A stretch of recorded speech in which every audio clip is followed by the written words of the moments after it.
Hi, good evening. My name is Nina Franklin. I am your student's teacher for English 3, also known as Advanced ELL.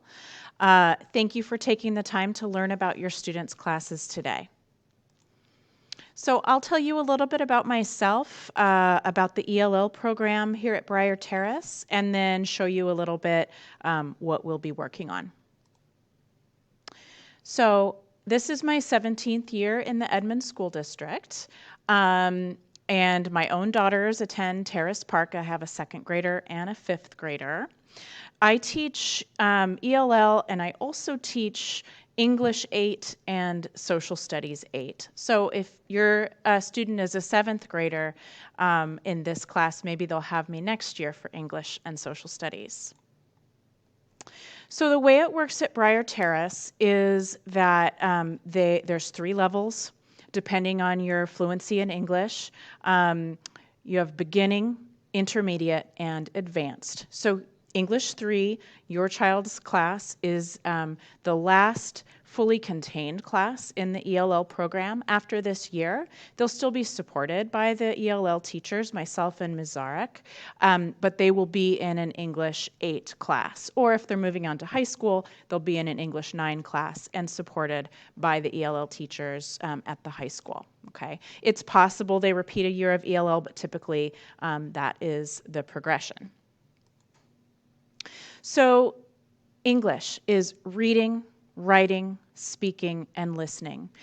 Your students are fluent speakers of English at this point, but they're still working on their academics for reading and writing in particular. But we still practice the listening and the speaking. We need it all. So for reading, we do have a textbook that's dedicated to ELL. We do current events through Junior Scholastic and Scholastic News. We will read books as a whole class. And we'll also use iReady. You may be familiar with iReady through your students' math classes. It's new to English this year, but it is an expectation that English teachers are using iReady as well. Independent reading is important to me as a teacher. I want students to be in the habit of reading and getting to choose what they want to read. So I have a bookshelf here in the classroom, and the graphic novels and manga always gets taken first off the shelf. That's great. That's fine. We also go to the Briar Terrace Library, and they get a chance to browse all of Miss Kasperzak's books. But we read in class at least twice a week for at least 10 to 15 minutes, just to be in that habit of reading for pleasure. And when they get to choose their own books, it helps their fluency the most. For writing, they'll do journaling. We work on academic vocabulary that will help them across all their classes. We'll work on paragraph and essay assignments, and we'll work on grammar, spelling, punctuation, things like that. As far as speaking and listening, we'll do discussions either in their table groups or as a whole class. Listening practice can include videos short ed puzzle videos where they'll listen and then they'll answer questions. When we do different stories, I will use audiobooks so that they're hearing voices other than mine for listening. And they'll be expected to make some videos. They already did one for me to introduce themselves, but that seems a good way in the 21st century where everybody is using technology so much that creating a video seems to work pretty well for students to practice speaking instead of having to get up in front of the class, which can be pretty nerve-wracking for a middle schooler. So if you're coming from elementary school, you're used to having a regular conference with your student's teacher. That's not the case in middle school, but you do have the option of requesting a conference. So if you have concerns or you don't think your student's in the right classes or anything, you can request a conference, and the way that you would do that is with your student's counselor.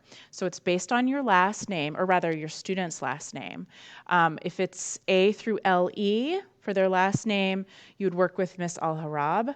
And if your student's last name is Lea through the letter Z, then you would work with Amanda Harris. And you can always reach out to me with concerns, and I should be able to direct you to the right person. Other than that, email is the best way to reach me. If you are not already, you can be an observer in Canvas, and that's a way to see what your student's working on, what they have missing. I should say I will take work late. I want them to have the learning and do the work.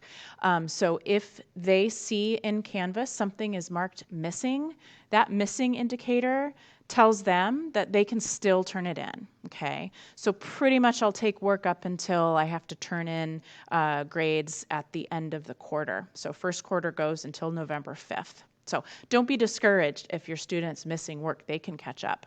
Just reach out to me. You can also help by asking what they're reading. That's a fun way to support me with what I'm doing and get to know what your student's interested in and how they're doing with their reading at school. Thank you again for your time, and I look forward to getting to know your students over the course of our year together. Have a good night.